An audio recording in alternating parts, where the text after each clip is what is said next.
yang teguh, Kau tempatku berteduh, karena dosaku berat dan kuasanya menyesal. Oh, bersihkan diriku oleh darah lambungmu. Shalom sahabat GKI Gendung Indah yang dikasihi Tuhan Yesus Kristus. Berjumpa kembali kita dalam Sapa Malam Gembala pada hari ini, Senin, hari yang pertama, 1 Juni 2020. Bersama-sama kita mengawali Sapa Malam Gembala dengan menyanyikan Kidung Jemaat 37A, Batu Karang yang Teguh. Yesus adalah batu karang kita yang teguh, tempat kita berteduh, dan meskipun dosa kita berat, kemudian kuasa dosa itu menyesak, Tuhan sanggup memulihkan kita, memberikan damai sejahtera. Biarlah damai sejahtera itu boleh dirasakan oleh sahabat GKI Gendung Indah pada malam hari ini juga. Mari kita persiapkan diri kita untuk menyambut kebenaran firman Tuhan. Kita berdoa. Kami bersyukur ya Tuhan, malam hari ini diberikan kesempatan kembali untuk mendengarkan sabda-Mu. Kuasai kami dengan Roh Kudus-Mu, mampukan kami untuk memahami firman-Mu, menerimanya dengan hati terbuka, dan memberlakukan firman itu di dalam kehidupan kami hari lepas hari. Berfirmanlah Tuhan, kami anak-anak-Mu sedia untuk mendengarkannya. Demi Yesus Kristus Tuhan. Amin. Kita akan membaca bagian Alkitab kita pada malam hari ini. Kejadian 42 ayat 29 sampai 38. Masih dalam perikop saudara-saudara Yusuf pergi ke Mesir, dan tema kita adalah putus harapan. Demikian firman Tuhan, Kejadian pasal 42 ayat 29 sampai dengan 38. Ketika mereka sampai kepada Yakub ayah mereka di tanah Kanaan, mereka menceritakan segala sesuatu yang dialaminya. Katanya, orang itu, yakni yang menjadi tuan atas negeri itu, telah menegur kami dengan membentak dan memperlakukan kami sebagai pengintai negeri itu. Tetapi kata kami kepadanya, kami orang jujur, kami bukan pengintai. Kami 12 orang bersaudara, anak-anak ayah kami. Seorang sudah tidak ada lagi, dan yang bungsu ada sekarang pada ayah kami di tanah Kanaan. Lalu kata orang itu, yakni yang menjadi tuan atas negeri itu, kepada kami, dari hal ini aku akan tahu apakah kamu orang jujur. Dari kamu bersaudara, haruslah kamu tinggalkan seorang padaku. Kemudian bawalah gandum untuk meredakan lapar seisi rumahmu, dan pergilah. Lalu bawalah kepadaku saudaramu yang bungsu itu. Maka aku akan tahu bahwa kamu bukan pengintai tetapi orang jujur. Dan aku akan mengembalikan saudaramu itu kepadamu, dan bolehlah kamu menjalani negeri ini dengan bebas. Ketika mereka mengosongkan karungnya, tampaklah ada pundi-pundi uang masing-masing dalam karungnya. Dan ketika mereka beserta ayah mereka melihat pundi-pundi uang itu, ketakutanlah mereka. Dan Yakub ayah mereka berkata kepadanya, kamu membuat aku kehilangan anak-anakku. Yusuf tidak ada lagi, dan Simeon tidak ada lagi. Sekarang Benyamin pun hendak kamu bawa juga. Aku inilah yang menanggung segala-galanya itu. Lalu berkatalah Ruben kepada ayahnya, kedua anakku laki-laki, boleh engkau bunuh jika ia tidak kubawa kepadamu. Serahkanlah dia ke dalam tanganku, maka dia akan kubawa kembali kepadamu.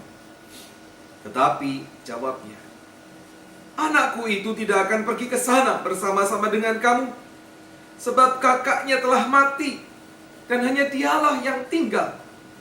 Jika dia ditimpa kecelakaan di jalan yang akan kamu tempuh, maka tentulah kamu akan menyebabkan aku yang ubanan ini turun ke dunia orang mati karena duka cita.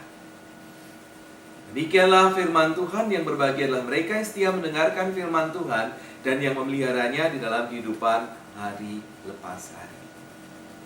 Sahabat GKI Gendung Indah yang dikasihi Tuhan Yesus Kristus, di tengah-tengah kesulitan hidup yang menjerat, hanya harapan yang bisa membuat orang bertahan. Harapan bahwa akan ada jalan keluar. Harapan bahwa masalah ini akan segera berlalu. Harapan itu memberi orang bertahan. Tapi kalau kita sudah merasa tidak ada jalan keluar, no way out, rasanya seperti mau mati. Untuk kita mengingat di Matius 26 ayat 38, Yesus pun pernah merasakan hal serupa. Dia mengatakan, seperti mau mati rasanya. Ya. Dan itu pula lah yang kemudian dirasakan oleh Yakub ketika ia mendengar berita bahwa Benyamin harus diajak serta bila waktunya tiba ke Mesir. Dan ketika dia melihat keadaan bahwa, waduh, ini kok masih ada uang di sini, ini ada jebakan ini. Dan dia merasa putus harapan. Karena dia sudah merasakan pernah kehilangan Yusuf yang ditangisinya berlama-lama. Dan kemudian dia tahu Simeon sedang ditahan di Mesir, tidak pulang bersama dengan anak-anaknya. Dan tadi, ketika ditemukan uang belanja mereka di barang belanjaan yang anak-anaknya bawa, ini bukan berita gembira. Ini berita kemalangan. Karena dalam pikiran Yakub, pasti penguasa Mesir ini sedang merencanakan, sedang merancangkan sesuatu yang jahat bagi keluarga Yakub. Dan Yakub pun merasa putus harapan. Ya, kita hanya bicara masalah putus harapan. Nah, sahabat GKI Gendung Indah yang dikasihi Tuhan, pada suatu masa, dalam detik tertentu, kita pun bisa jadi berada dalam situasi dan kondisi yang serupa. Merasa putus harapan. Sehingga akhirnya kita angkat tangan, nyerah, tidak bisa melakukan apa-apa. Tapi percayalah, ini sesuatu yang ajaib, yang merupakan iman kita, orang percaya, orang Kristen. Saat kita hanya bisa angkat tangan,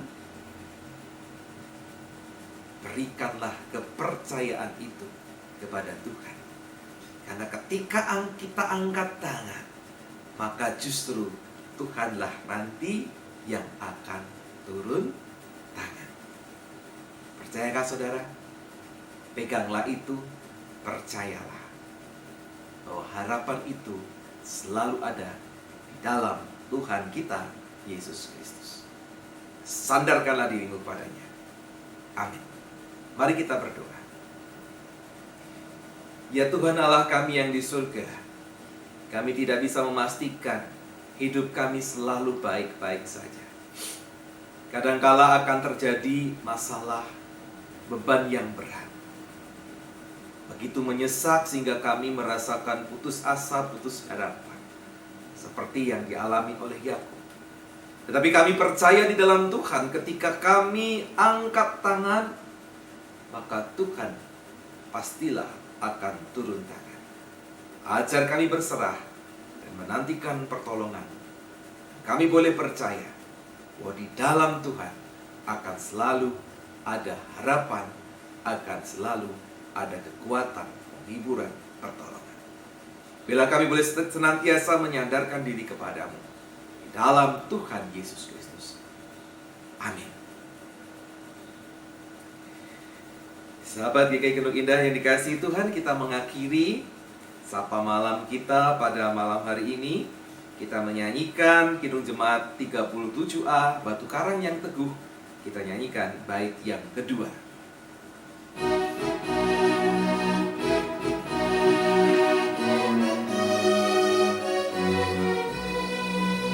Walau aku berjalan henti, apapun usahaku, tak menghapus dosaku, hanya oleh korbanmu Kau selamatkan diriku. Sampai berjumpa esok hari, sahabat GKI Gunung Indah. Tuhan Yesus memberkati. Amin.